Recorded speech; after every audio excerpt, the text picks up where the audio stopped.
नमस्कार, स्वागत है आप सभी का आपके अपने यूट्यूब चैनल एनएमसीआर क्लासेस में। साथियों, आज हम सभी अध्ययन करेंगे बीएड द्वितीय सेमेस्टर के प्रथम प्रश्न पत्र समकालीन भारतीय शिक्षा के अंतर्गत इकाई 4 में चल रहे माध्यमिक शिक्षा आयोग। ठीक है, तो पिछली क्लास में हमने विश्वविद्यालय शिक्षा आयोग, जिसे राधाकृष्ण आयोग कहते हैं, इसके बारे में अध्ययन किया था और आज हम अध्ययन करेंगे माध्यमिक शिक्षा आयोग। ठीक है, इसके बारे में। तो साथियों, पेन कापी लेकर तैयार हो जाइए। चलिए अब हम अध्ययन करते हैं और जो भी चीज़ न समझ आए कमेंट करके जरूर पूछिए। चैनल पहली बार विजिट कर रहे हैं तो चैनल को सब्सक्राइब कर लीजिए, बेल आइकन को प्रेस कर लीजिए। ठीक है, एक एक चीज़ें समझते हुए चलेंगे हम। देखिए, माध्यमिक शिक्षा आयोग का गठन हुआ क्यों? दरअसल हमारे देश में जब विश्वविद्यालय शिक्षा आयोग का गठन हुआ विश्वविद्यालय स्तर की शिक्षा में सुधार के लिए, ठीक उसी तरह माध्यमिक शिक्षा में बहुत सारी कमियां थीं। तो माध्यमिक शिक्षा में भी जो कमी थी उसको दूर करने के लिए एक आयोग का गठन किया गया, जिसको हम माध्यमिक शिक्षा आयोग कहते हैं। इसी आयोग के बारे में हम पढ़ेंगे। ठीक, तो देखिए क्या है समस्या। देखिए लिखा हुआ यहाँ पे है कि स्वतंत्रता प्राप्ति के समय माध्यमिक शिक्षा एक मार्गी थी। यानी माध्यमिक शिक्षा जब हमारा देश आज़ाद हुआ उससे पहले और देश आज़ाद होने के बाद सिर्फ उसका एक ही उद्देश्य था। क्या उद्देश्य था? कि इस शिक्षा को प्राप्त करने वाले छात्रों के समक्ष विश्वविद्यालय शिक्षा में प्रवेश लेने तथा नौकरी करने के अलावा कोई अन्य विकल्प नहीं था। यानी कि सिर्फ जो माध्यमिक शिक्षा प्राप्त करता था, कक्षा 11, 12, 9, 10 पढ़ता था, उसके सामने सिर्फ दो ही रास्ते थे। क्या? कि एक तो वह या तो विश्वविद्यालय शिक्षा में एडमिशन ले, बीए में, बीकॉम में एडमिशन ले, या तो वह क्या करे, नौकरी करे। उसके अलावा कुछ नहीं कर सकता था। ठीक, जिससे छात्र अपनी रुचि और आवश्यकताओं की पूर्ति कर सके। मान लीजिए किसी छात्र का मन है कि वह तकनीकी शिक्षा ग्रहण करे, तो तकनीकी शिक्षा नहीं ग्रहण कर पाता था। मान लीजिए किसी छात्र का मन है कि वह माध्यमिक शिक्षा प्राप्त करके अपना कोई व्यवसाय खोल ले, ठीक है, स्वावलंबी बने, तो वह ऐसा नहीं कर सकता। तो ऐसा की शिक्षा थी ही नहीं उस समय। तो वही कह रहा है कि शिक्षा एक मार्गी थी। ठीक, और ऐसी शिक्षा नहीं थी जिससे कि छात्र अपनी रुचि और आवश्यकताओं की पूर्ति कर सके। इसके बाद होता है कि 1948 में केंद्रीय शिक्षा सलाहकार बोर्ड ने सरकार को सुझाव दिया कि माध्यमिक शिक्षा के पुनर्गठन हेतु, यानी फिर से इसमें सुधार करने हेतु एक आयोग का गठन किया जाए जो माध्यमिक शिक्षा के संबंध में अपने सुझाव प्रदान करे। और जनवरी 1951, यानी कि सरकार को इसने सुझाव दिया और सरकार जानते तो सरकारी काम सुस्त होता है। ठीक है, सरकार इस पर ध्यान नहीं दिया। तो फिर जनवरी 1951 में बोर्ड ने अपने सुझाव को दोबारा सरकार के समक्ष रखा और उसके बाद सरकार की नींद खुली। सरकार को मिला हाँ यह जरूरी है। उसके बाद सरकार ने क्या किया, गवर्नमेंट ने 23 सितंबर 1952 में माध्यमिक शिक्षा आयोग का गठन किया और इसके अध्यक्ष मद्रास विश्वविद्यालय के उप कुलपति डॉक्टर लक्ष्मण स्वामी मुदालियर जी थे। ठीक, इन्हीं के नाम पर इसको हम कहते हैं मुदालियर आयोग। जैसे विश्वविद्यालय शिक्षा आयोग में राधाकृष्णन के नाम पर राधाकृष्ण आयोग कहते हैं, उसी तरह यहाँ के जो अध्यक्ष थे इस आयोग के, वह थे डॉक्टर लक्ष्मण स्वामी मुदालियर, इसीलिए इसको मुदालियर आयोग भी हम कहते हैं। ठीक, तो आगे कर रहा मुदालियर थे। आयोग के अन्य सदस्यों में, अब देखिए आयोग बनता है भाई, जैसे उसमें 10 सदस्य थे विश्वविद्यालय शिक्षा आयोग में, वो तो इसमें भी कुछ सदस्य थे जैसे कि Kalulal, Shrimati Hansa Mehta, Shri JK Saiyidain, John Christie, doctor Kenneth Rust, Shri JA Taraporewala, ठीक है, डॉक्टर AN बसु व NT व्यास इत्यादि लोग इस आयोग में मौजूद थे। ये लोग सदस्य थे और इस सदस्यों के अध्यक्ष कौन थे? डॉक्टर लक्ष्मण स्वामी मुदालियर। ठीक, अब हम आगे बात करेंगे। इस आयोग ने प्रतिवेदन अपना क्या दिया, अपनी रिपोर्ट क्या सौंपी, कब सौंपी? ठीक, तो देखिए आयोग ने माध्यमिक शिक्षा से संबंधित समस्याओं की एक प्रश्नावली तैयार की। आयोग ने माध्यमिक आयोग जो लगा कि यह समस्याएं माध्यमिक शिक्षा में हैं, उसकी एक विस्तृत सूची तैयार की और उस सूची को विभिन्न उस सूची को विभिन्न माध्यमिक विद्यालयों में प्राचार्य अध्यापकों के पास भेजा। ठीक है, वही चीज़ कह रहा कि माध्यमिक शिक्षा से संबंधित समस्याओं की एक प्रश्नावली तैयार की तथा उसे माध्यमिक शिक्षा से जुड़े व्यक्तियों के पास भेजा। ये प्रश्नावलियों के माध्यम से उस प्रश्नावलियों पे उन्होंने टिक करके जहाँ जहाँ उनको समस्याएं लगी, प्रधानाचार्य को, अध्यापक को, उन्होंने क्या किया, उस पर टिक किया कि हाँ मुझे ये समस्याएं लगती हैं, मैं इससे सहमत हूँ। ये प्रश्नावलियों के माध्यम से उसे जो सुझाव प्राप्त हुए उनका अध्ययन करने के साथ साथ आयोग ने माध्यमिक शिक्षा के बारे में गहनता से अध्ययन किया। उन सुझावों को भी देखा उन्होंने और माध्यमिक शिक्षा में कहाँ कमियां हैं उनका भी गहनता से अध्ययन किया और उसके बाद अपनी रिपोर्ट 29 अगस्त 1953 को भारत सरकार के समक्ष प्रस्तुत किया। ठीक है, जो 244 पृष्ठों का एक बृहद दस्तावेज था। यह जो उन्होंने रिपोर्ट प्रस्तुत किया है वह क्या है, वह 244 पृष्ठों का एक बृहद दस्तावेज है। ठीक है, जिस तरह आपका वह आपका जो हमने बताया विश्वविद्यालय शिक्षा आयोग था वह 747 पन्नों का था। उस तरह यह भी क्या था 244 पन्नों का था। और इसमें भी कितने अध्याय थे, इसमें भी कुल 5 अध्याय थे। यह 5 अध्यायों में विभाजित था। ठीक है, तो उम्मीद करता हूं कि आपको आयोग का गठन, आयोग का जो प्रतिवेदन है, रिपोर्ट, यह समझ में आया होगा। अब इसके बाद हम बात करेंगे आयोग के उद्देश्य की। तो इसके साथ ले लीजिए, थोड़ा समय किनारे हट जाता हूँ। ठीक है,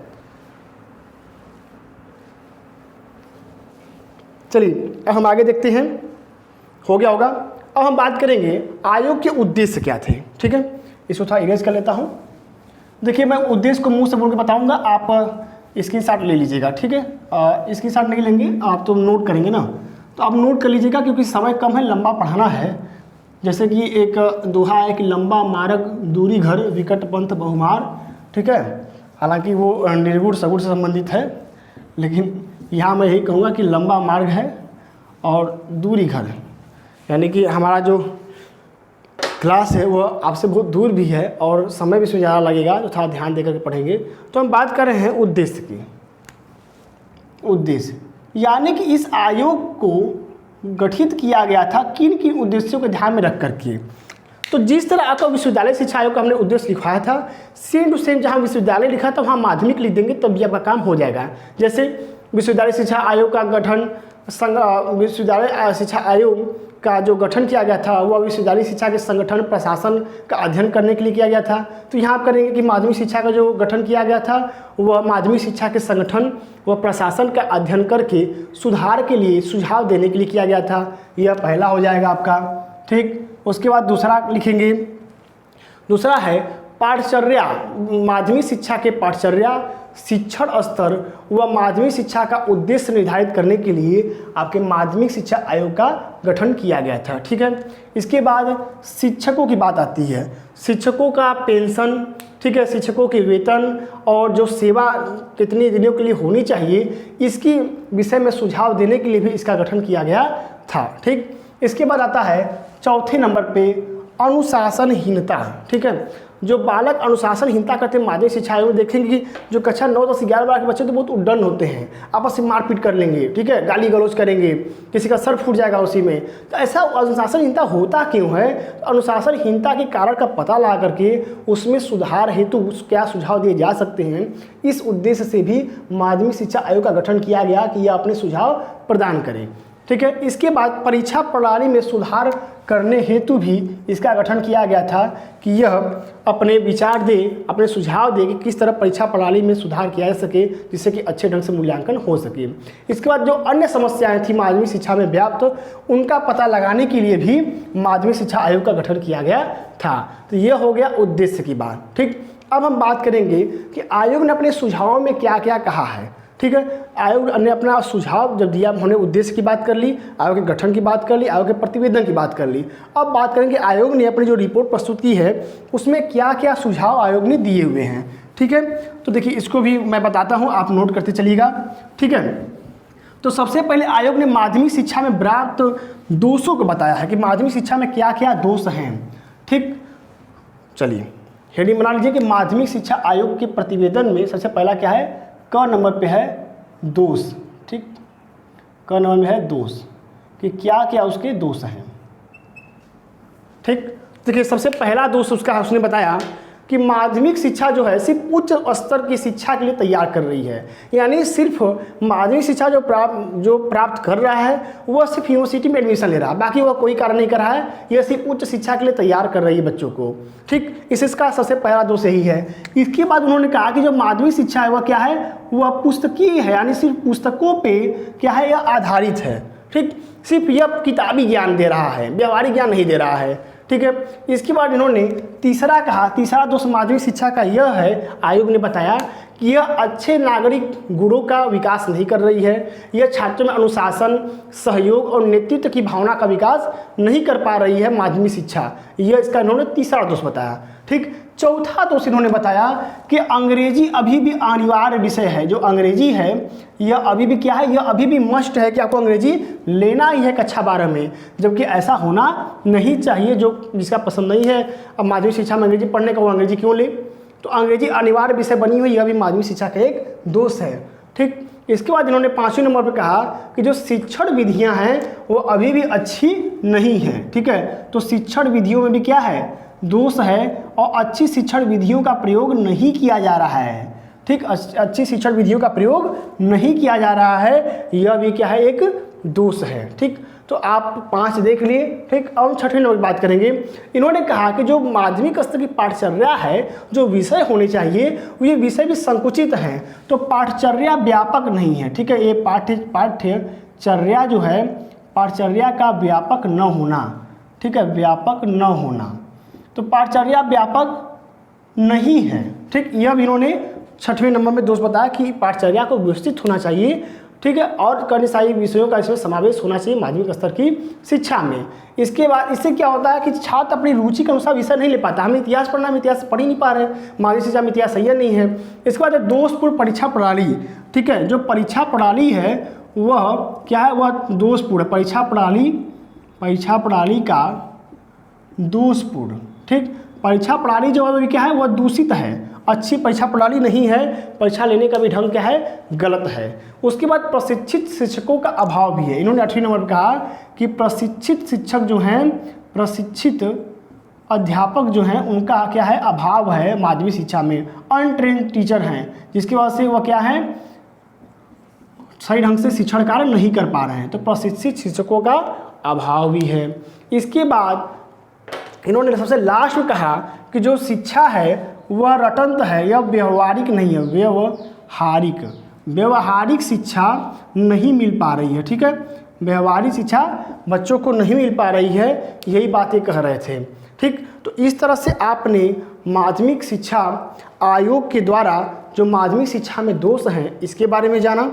ठीक, अब हम आगे बात करेंगे कि माध्यमिक शिक्षा के उद्देश्य इन्होंने क्या क्या बताए हैं। ठीक है, तो उद्देश्य के लिए तैयार हो जाइए और इसको लिख लीजिए। किनारे हट जाता हूँ, अगर हमारा स्क्रीनशॉट लेना हो, कुछ मैंने लिख दिया है बीच बीच में, तो आप ले लीजिए, या नोट बना रहे हैं, थोड़ा सा मैं रुक जाता हूँ आराम से।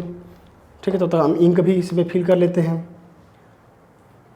अब देखिए उद्देश्य की बात करेंगे। ठीक, चलिए अब ये दोष की जगह क्या होगा, हमारा उद्देश्य होगा। ठीक है, क हमने जाना दोष, अब ख हम जानेंगे उद्देश्य। ठीक है, इन्होंने क्या क्या उद्देश्य बताए हैं माध्यमिक शिक्षा के, ज़्यादा नहीं, 2-3 है बस। उद्देश्य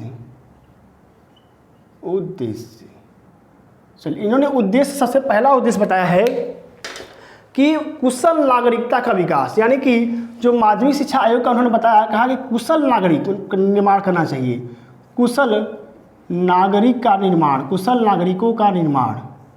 इन्होंने कहा कि जो माध्यमिक शिक्षा है वह राष्ट्र के प्रति प्रेम की भावना उत्पन्न करे, जिससे कि कुशल नागरिकों का निर्माण हो सके, लोगों में आपसी सांप्रदायिक भावना का विकास न हो, लोग मिलजुल कर रहें, ऐसी भावना उत्पन्न करे, ऐसी भावना का निर्माण करे छात्रों के बीच में। तो कुशल नागरिकों का निर्माण माध्यमिक शिक्षा का उद्देश्य होना चाहिए आयोग के अनुसार। उन्होंने कहा नेतृत्व का विकास, यानी जो बालक है वह औद्योगिक क्षेत्र हो, सामाजिक क्षेत्र हो, उसमें क्या करें, नेतृत्व कर सके, 4 लोगों को अपने आगे पीछे घुमा सके। ठीक है, नेता बन सके, यानी कि नेतृत्व कर सके, कहीं भी कोई दिक्कत है तो वहाँ पे नेतृत्व कर सके, लीडरशिप की उसके अंदर भावना हो, ताकि वह समाज को आगे अच्छी दिशा में ले जा सके। और तीसरा इन्होंने कहा व्यक्तित्व विकास। ठीक है, व्यक्तित्व निर्माण पर जोर देना चाहिए। व्यक्तित्व निर्माण के अंतर्गत सामाजिक, चारित्रिक, आर्थिक, ठीक है, राजनैतिक और धार्मिक, इन सभी मूल्यों का विकास होना चाहिए, उन सभी मूल्यों का निर्माण होना चाहिए माध्यमिक शिक्षा के अंतर्गत। ऐसा आयोग ने उसका उद्देश्य निर्धारित किया। ठीक है, तो उम्मीद करता हूँ समझ में आ रहा होगा, इसके साथ ले लीजिए। फिर अभी मैं आगे आपको बताता हूँ कि माध्यमिक शिक्षा का संगठन कैसा था। ठीक है, किनारे हट जाता हूँ।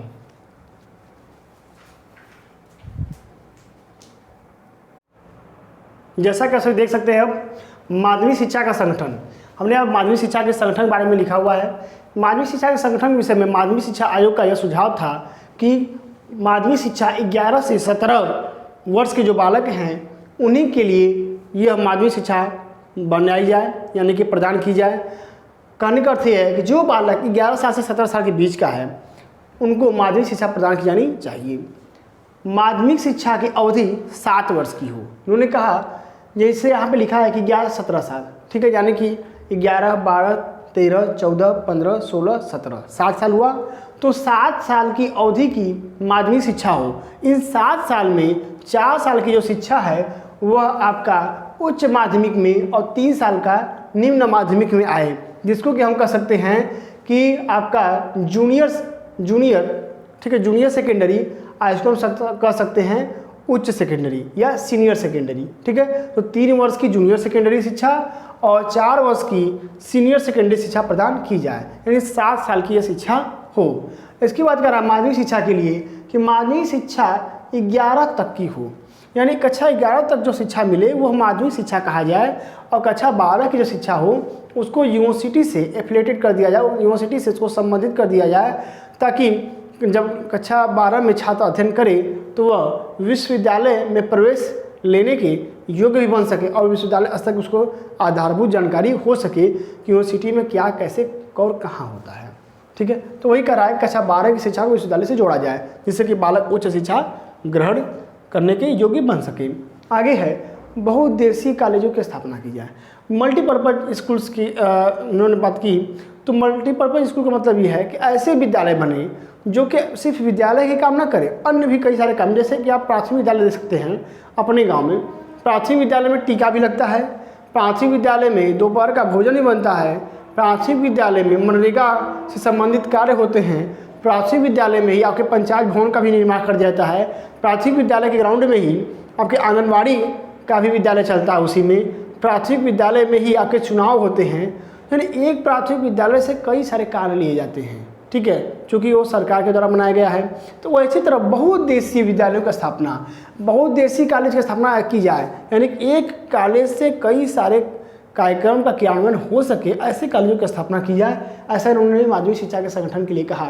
आगे इन्होंने कहा कि ग्रामीण स्तर के कॉलेजों में कृषि, बागवानी, बुनाई कटाई, पशुपालन और कुटीर उद्योगों की शिक्षा प्रदान की जाए। जो भी विद्यालय ग्रामीण क्षेत्रों में स्थापित हो रहे हैं वहाँ पर इन सभी चीज़ों की शिक्षा व्यवस्था की जाए।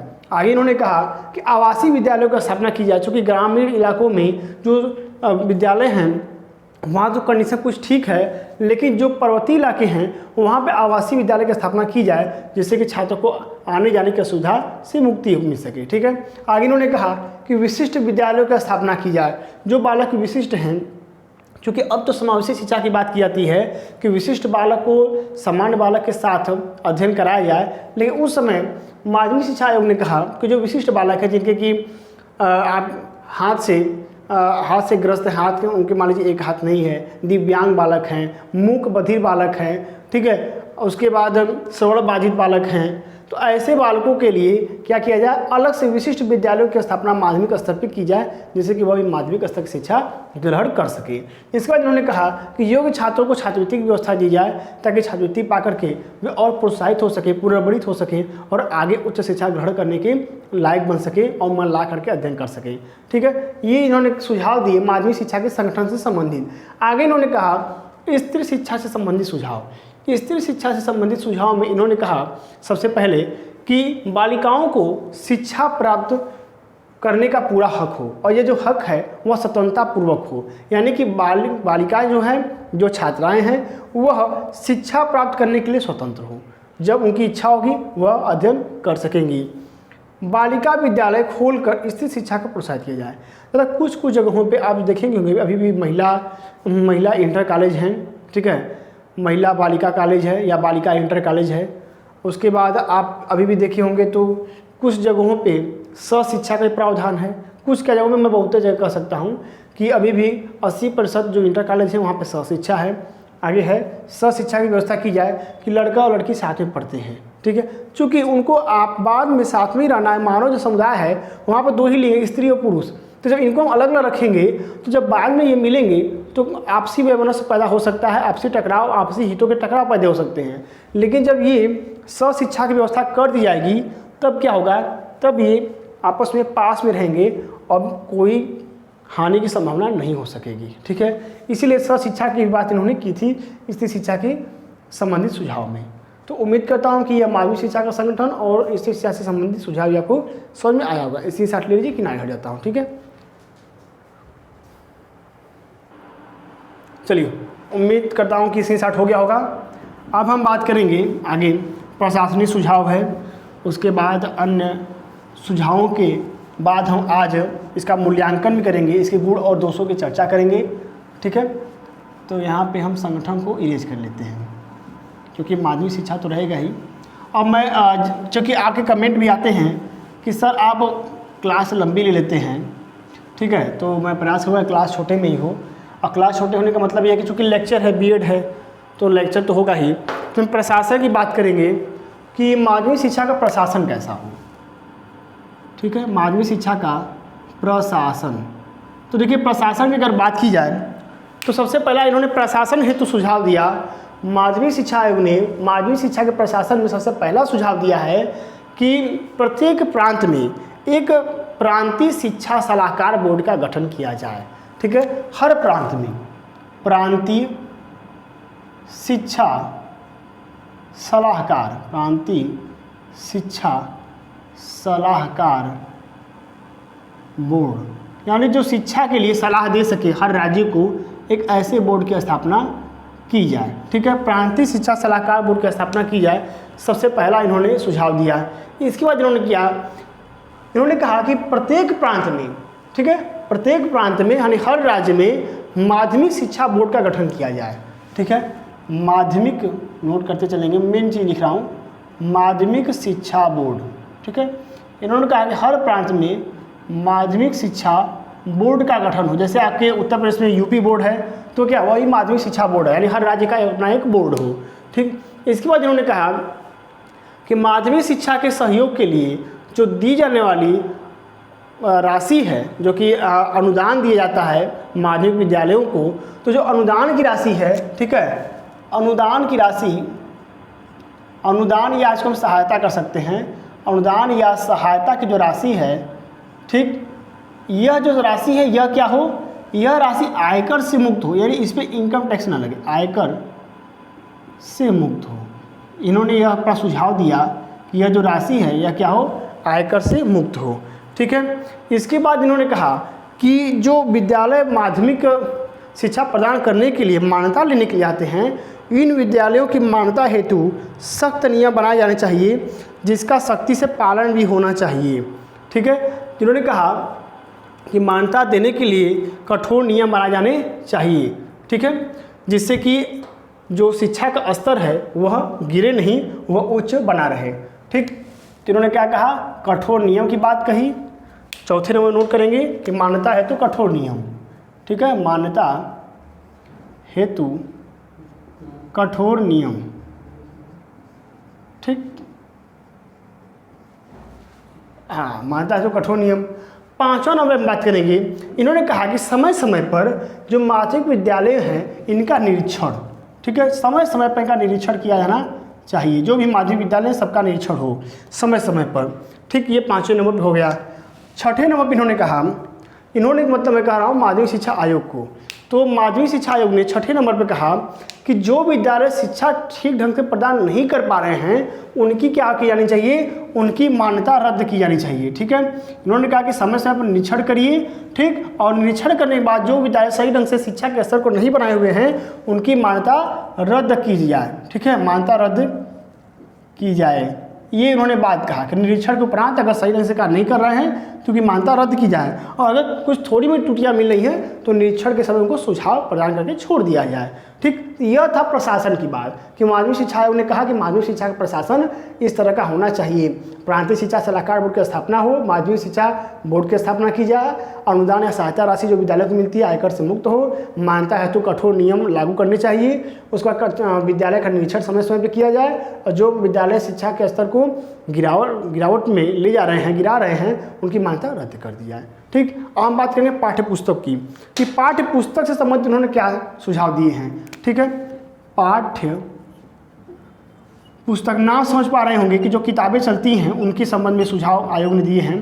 तो पाठ्य पुस्तक संबंधी इन्होंने पहला सुझाव दिया है कि प्रत्येक विषय के 3-4 पुस्तकों का प्रकाशन हो। ठीक है, 3-4 पुस्तक का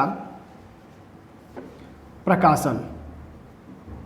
ठीक है, प्रत्येक विषय के 3-4 पुस्तकों का प्रकाशन किया जाए, और उसमें से 3-4 पुस्तकों में से जो कॉलेज है वह किसी एक पुस्तक का चुनाव करे। ठीक है, और उसी को उसी के माध्यम से शिक्षा प्रदान करें। इसके बाद इन्होंने कहा कि प्रत्येक वर्ष पुस्तकें बदली न जाएं, ठीक है, पुस्तकें बदली न जाएं।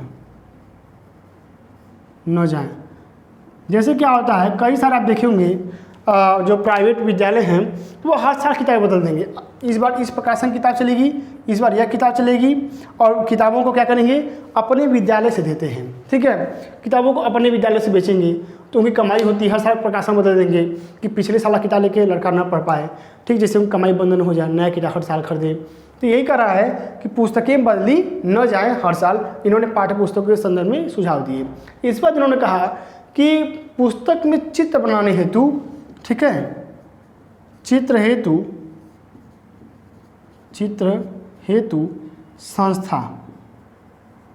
संस्था का चुनाव। इन्होंने कहा कि जो पाठ्य पुस्तकों में चित्र बनाया जाता है, ठीक है, इसके लिए एक स्वतंत्र संस्था का चुनाव किया जाना चाहिए। यानी कि ऐसी संस्था हो जो कि जाति, धर्म, लिंग भेदभाव, ठीक है, छुआछूत से परे हो और जो टॉपिक है उस टॉपिक से संबंधित चित्र बनाए। तो पुस्तक में चित्र बनाने हेतु एक स्वतंत्र संस्था का निर्माण किया जाना चाहिए माध्यमिक स्तर पे, इन्होंने यह भी कहा, ठीक है। और उसके बाद इन्होंने एक चीज़ और भी कहा था कि पुस्तक को लिखने के लिए चौथे नंबर पे है, चौथा सुझाव इनका है कि पुस्तक लिखने के लिए जो विद्वान लेखक हैं उनको भी प्रोत्साहित किया जाना चाहिए सरकार के माध्यम से, ठीक है, जिससे कि माध्यमिक स्तर पे अच्छी अच्छी किताबों का प्रकाशन हो सके, एथेंटिक किताबें आ सकें।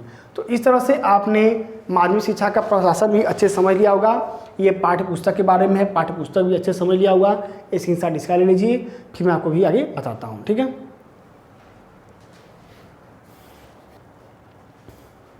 हो गया होगा। चलिए अब हम बात करेंगे शिक्षण विधि की, कि माध्यमिक शिक्षा में शिक्षण विधियों के लिए आयोग ने क्या सुझाव दिए हैं। देखिए हर एक चीज़ को आयोग ने हर एक चीज़ को जांचा है, परखा है, क्योंकि आयोग ने समय लिया है, ठीक है, तो समय लिया है तो घूमने के लिए समय नहीं लिया था, ठीक है। आयोग ने अपना प्रतिवेदन हर एक चीज़ों पे बारीकी से ध्यान दे करके दिया है और ऐसा प्रतिवेदन दिया है कि आज के समय में भी सही लगता है। तो माध्यमिक शिक्षा में, यहाँ पे हम में करेंगे, माध्यमिक शिक्षा की शिक्षण विधि, ठीक है, शिक्षण विधि हेतु सुझाव, ठीक है, शिक्षण विधि हेतु सुझाव। चलिए आयोग ने सुझाव क्या दिए हैं। सबसे पहला आयोग ने सुझाव दिया कि बालक की सक्रिय भागीदारी हो। तो सबसे पहली चीज़ है कि बालक की सक्रिय भागीदारी हो। इसके लिए क्या शिक्षण विधि अपनाई जानी चाहिए, कि इन्होंने कहा कि क्रिया व परियोजना विधि, ठीक है, इन्होंने कहा कि क्रिया व परियोजना विधि के माध्यम से शिक्षा प्रदान की जाए। परियोजना विधि मतलब कि बालक क्या करेगा, प्रोजेक्ट बना के लाएगा तो क्या रहेगा, सक्रिय रहेगा। क्रिया विधि यानी बालक क्या करेगा, क्रिया करने के लिए सक्रिय रहेगा कि हाँ हमें इसके बाद ये करना है, ये फाइल बनानी है, ठीक। तो क्रिया विधि और परियोजना विधि के माध्यम से माध्यमिक शिक्षा प्रदान की जाए, जिससे कि बालक क्या हो, सक्रिय भागीदारी अपनी कक्षा में उपस्थिति कर सके, ठीक, सक्रिय भागीदारी निभा सके। इसके बाद है इन्होंने कहा कि रटने से ज़्यादा समझने पर, ठीक है, माध्यमिक शिक्षा को रटने से ज़्यादा समझने पर जोर दिया जाना चाहिए। इन्होंने समझने पर जोर दिया माध्यमिक शिक्षा को, कि रटने से ज़्यादा समझने पर जोर दिया जाना चाहिए माध्यमिक शिक्षा में, ठीक है, ये सही शिक्षण विधि है कि बालों को समझाया जाए। उसके बाद इन्होंने कहा कि दृश्य श्रव्य सामग्री,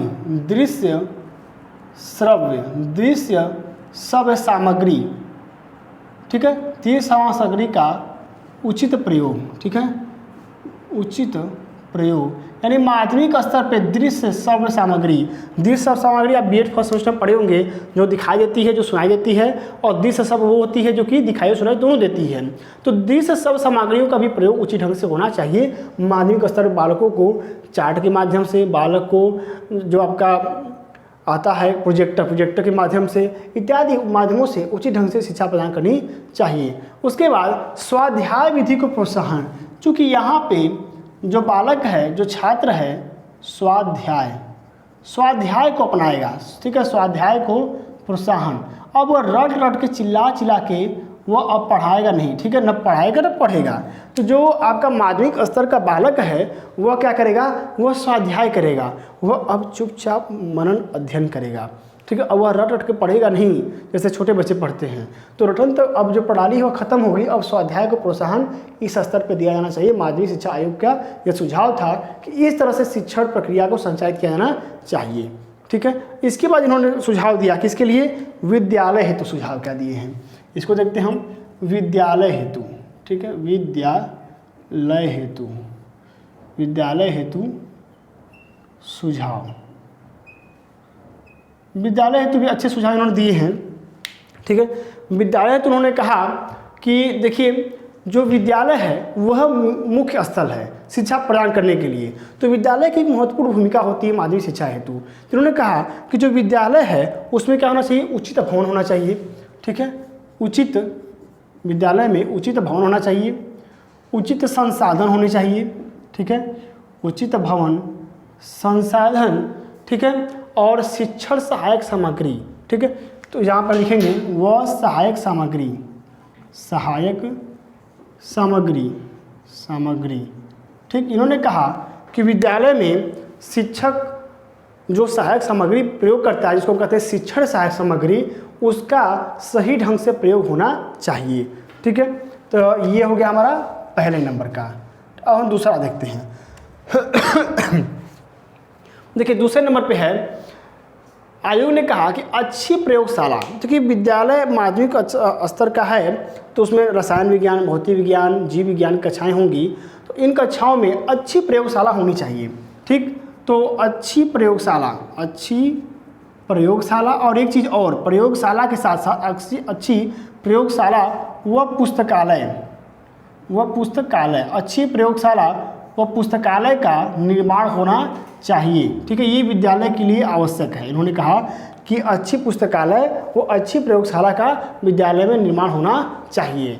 इसके बाद इन्होंने कहा कि हर विद्यालय में अधिकतम छात्रों की संख्या 750 होनी चाहिए, ठीक है। 750 ज़्यादा छात्र न एडमिशन न ले, जिससे कि वहाँ पे कुछ से कहा गया, एक दोहा है, कहावत है कि ज़्यादा जोगी मठ उजाड़, ठीक है। ऐसा देहात में कहावत है कि यहाँ पर ज़्यादा मात्रा में जो योगी है वो इकट्ठा हो जाते हैं तो मठ खत्म हो जाता है, क्योंकि सबके भिन्न भिन्न मत होने लगते हैं, ठीक है, वो फूट पड़ जाती है। उसी तरह जब ज़्यादा छात्र हो जाएंगे तो पढ़ाना मुश्किल हो जाएगा, तो इसीलिए छात्रों की संख्या 750 होनी चाहिए। और जो शैक्षणिक सत्र है वह 200 दिन का, ठीक है, 200 दिनों का, 200 दिनों का, ठीक है, शैक्षणिक सत्र होना चाहिए, ठीक है। जो शैक्षणिक सत्र है उसमें 200 दिनों का कार्य दिवस होना चाहिए, यानी 200 दिन पढ़ाई होनी चाहिए माध्यमिक स्तर पर। इन्होंने यह निर्धारित किया किसके लिए, विद्यालय हेतु, कि विद्यालय में उचित भवन हो, संसाधन हो, सहायक सामग्री हो, अच्छी प्रयोगशाला हो व पुस्तकालय का निर्माण हो। इसके बाद 750 छात्र हों, 200 दिनों का शैक्षणिक सत्र हो, ठीक है, यानी 200 दिन पढ़ाई हो। अब इसके बाद इन्होंने शिक्षकों हेतु भी कुछ सुझाव दिए हैं, तो इसी साथ इसका ले लीजिए, फिर मैं शिक्षक हेतु बताता हूँ, ठीक है।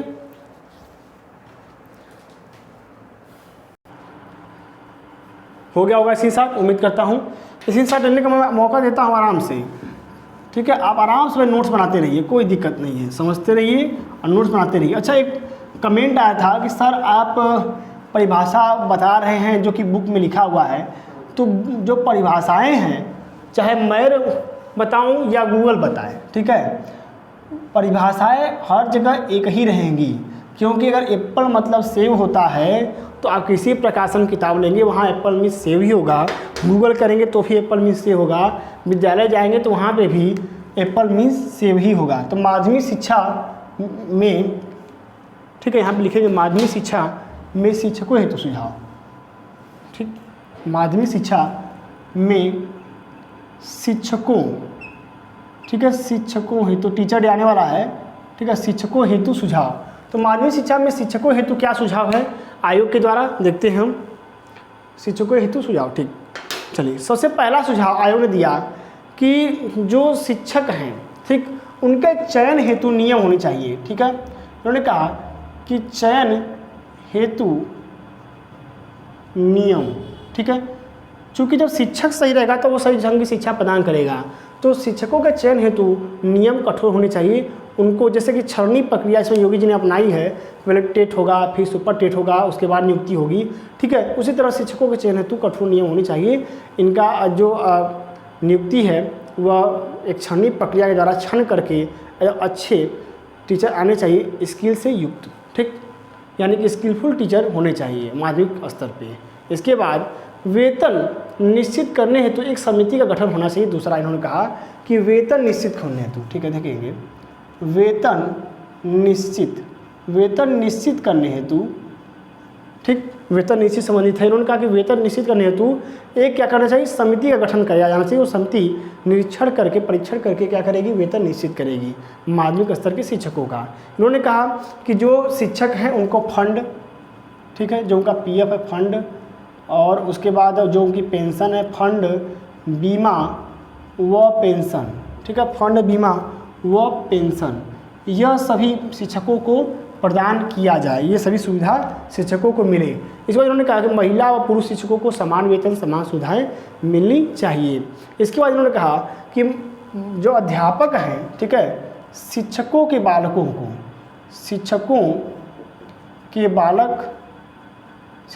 बालक हेतु निःशुल्क शिक्षा, कैसी शिक्षा, निःशुल्क, ठीक है। इन्होंने कहा कि शिक्षकों के बालकों हेतु निःशुल्क माध्यमिक स्तर की शिक्षा, ठीक है, माध्यमिक स्तर की शिक्षा, यानी कि जो अध्यापक के बालक हैं उनके हेतु क्या हो, माध्यमिक स्तर की शिक्षा जो है वह निःशुल्क हो। इन्होंने यह बात कही, ठीक। इसके बाद इन्होंने कहा कि ट्यूशन पढ़ाने पर सख्त मनाही हो। जो भी अध्यापक हैं, ठीक है, ट्यूशन पढ़ाने पर मनाही। क्यों मनाही? क्योंकि अध्यापक क्या करेगा, वह विद्यालय सही ढंग से नहीं पढ़ाएगा, ठीक है, क्योंकि विद्यालय को क्या है, तनख्वाह उसकी बंधी हुई है, तो वह विद्यालय में अच्छे नहीं पढ़ाएगा और छात्र मजबूर होकर के उसे घर पे उसे पढ़ने आएंगे। तो ट्यूशन पढ़ाने पर सख्त मनाही लगाई गई, और यह आज भी है कि अध्यापक जो सरकारी हैं वह कोचिंग नहीं पढ़ा सकते। वो अलग की बात है कि चॉइस पे पढ़ा रहे हैं, लेकिन नियम यही है कि वह नहीं पढ़ा सकते, ठीक। और पांचवा व छठवां है कि जो योग्य अध्यापक है उनका जो सेवानिवृत्ति यानी रिटायरमेंट की उम्र है वह 2 साल और बढ़ा दी जाए। जो 58 पर रिटायर होते हैं वह अब 60 वर्ष पर क्या होंगे, सेवानिवृत्त होंगे, ठीक है, इसको कहते हैं रिटायरमेंट, ठीक है। सेवानिवृत्त कब होंगे, आपके 60 साल की उम्र पे वह रिटायर होंगे। यह शिक्षकों हेतु इन्होंने कहा था। तो इसकी साथ ले लीजिए, फिर हम गुण और दोष की बात करेंगे, ठीक है। चलिए, तो उम्मीद करता हूं कि यह हो गया होगा। अब हम बात करेंगे गुण और दोष की, कि आयोग ने जो अपना सुझाव दिया है उन सुझावों के आधार पर हम देखेंगे कि आयोग के क्या गुण थे और क्या दोष थे, ठीक। तो ये हेडिंग हो जाएगी माध्यमिक शिक्षा, ठीक है, माध्यमिक शिक्षा आयोग के गुण, माध्यमिक शिक्षा आयोग के गुण। चूँकि हमने कहा हर सिक्के के 2 पहलू होते हैं, तो पहला पहलू क्या है, गुण का है, दूसरा पहलू दोष का है। तो यह जो आयोग है इसका सबसे पहला गुण तो यह है, मुंह से बताऊंगा, नोट करते रहेंगे। सबसे पहला गुण है कि इसने जो उद्देश्य का निर्धारण किया, चाहे छात्र हेतु हो, शिक्षक हेतु हो, वह जो उद्देश्य इसने निश्चित किया हुआ है वह सारे उद्देश्य क्या हैं, वह सारे उद्देश्य बहुत ही अनुकूल हैं, ठीक है। शिक्षकों हेतु अनुकूल हैं, छात्र हेतु अनुकूल हैं। तो जो उद्देश्य निर्धारित किया इन्होंने वह सारे उद्देश्य क्या हैं, वह सारे उद्देश्यों का जो निर्धारण है वह अनुकूल है, ठीक। शिक्षकों के लिए, विद्यालय हेतु, पाठ्यक्रम के लिए, सबके लिए अनुकूल उद्देश्यों का इन्होंने निर्धारण किया है। इसके बाद शिक्षण के दूसरा है, शिक्षण के स्तर को सुधारने की इन्होंने बात कही है दूसरे नंबर पे, कि शिक्षण का स्तर क्या हो, सुधारा जाए। तो सुधारने के लिए इन्होंने जो सुझाव बताए हैं वह भी क्या है, वह काबिले तारीफ है, ठीक। तीसरा हम बात करेंगे कि पाठ्यक्रम के संबंध में इन्होंने जो सुझाव दिए हैं वह भी बहुत ही उपयुक्त सुझाव प्रदान किया है, जो कि गुण के अंतर्गत आता है। उसके बाद जो इन्होंने शिक्षण विधियां बताई हैं वह शिक्षण विधियां भी बहुत ही रुचिकर हैं, तो यह चौथे गुण को दिखाता है। इसके बाद हम देखिए, इन्होंने कहा कि जो शिक्षा का माध्यम है वह कैसा हो, वह मातृभाषा का हो। तो यह भी इन्होंने बहुत ही अच्छी बात बताई है कि शिक्षा अपनी मातृभाषा में प्रदान की जानी चाहिए, जैसे कि बालक को अच्छे समझ में आए, ठीक। और उसके बाद पाठ्य पुस्तकों हेतु भी इन्होंने अच्छे सुझाव दिए हैं। इन्होंने कहा कि पाठ्य पुस्तकों को समय समय पर न बदला जाए, तो यह भी इन्होंने अच्छा सुझाव दिया है। उसके बाद अंतिम बात करेंगे कि इन्होंने शिक्षकों हेतु, जो टीचर हैं, शिक्षकों हेतु भी इन्होंने उपयुक्त सुझाव प्रदान किए हैं कि शिक्षकों की सेवानिवृत्ति हो, शिक्षकों का चयन नियम बना करके हो, तो इन्होंने भी अच्छे सुझाव प्रदान किए हैं। ठीक, अब हम बात करेंगे दोष की। ठीक, तो दोष ज़्यादा नहीं है, दोष एक या दो ही दोष हैं। आप और दोष को भी नोट करेंगे। ठीक है, मैं चूँकि बोल दूंगा, आप नोट करते रहिएगा कि दोष, क्योंकि क्लास लंबी हो जाएगी और आप भी उब जाएंगे। दोष की बात करें हम, तो सबसे पहला दोष यही है कि इन्होंने जो सुझाव दिए हैं हर चीज़ के विषय में, उन्होंने अस्पष्ट सुझाव दिया है। जैसे इन्होंने अंग्रेजी को इन्होंने सही ढंग से बता नहीं पाया कि अंग्रेजी के क्या करना चाहिए, अंग्रेजी का विषय जो हो वो किस स्तर प्रदान करना चाहिए। इन्होंने अंग्रेजी के विषय में कोई स्पष्ट सुझाव नहीं दिए, इसका पहला दोष है। दूसरा, इन्होंने कहा कि अत्यधिक खर्चीले और बहुउद्देशीय स्कूलों की इन्होंने बात कही है कि जो विद्यालय स्थापित हो माध्यमिक शिक्षा आयोग के सुझाव से, वह क्या हो, बहुउद्देशीय हों। ठीक है, बहुउद्देशीय होंगे तो क्या होगा, वह खर्चा भी बढ़ाएगा। तो वही कह रहा है कि बहुत ही बहुउद्देशीय और खर्चीले विद्यालयों की स्थापना की बात इन्होंने कही है, जो कि इनके दोष को दिखाता है। इसके बाद इन्होंने जो विषय बताया है, जो पाठ्य विषय बताए हैं, उन्होंने बहुत ही ज़्यादा विषयों को बता दिया कि ये विषय होने चाहिए माध्यमिक स्तर पे, जिनका कि क्रियान्वयन संभव नहीं है आज के समय में। इसीलिए यह माध्यमिक शिक्षा आयोग के दोष के अंतर्गत आता है। लेकिन कुल मिला के हम देखें तो माध्यमिक शिक्षा आयोग के दोष 2 या 3 ही हैं, जबकि गुण बहुत ज़्यादा हैं। इसलिए माध्यमिक शिक्षा आयोग का बहुत ही योगदान आता है माध्यमिक शिक्षा के सुधार हेतु। तो आशा और उम्मीद मुझे लगती है कि आपको समझ में आया होगा यह वीडियो के माध्यम से माध्यमिक शिक्षा आयोग। क्लास अच्छी लगे तो क्लास को अन्य साथियों में शेयर करना बिल्कुल ना भूलें। इसी के साथ मैं तीसरा आप सभी से विदा लेता हूँ। धन्यवाद।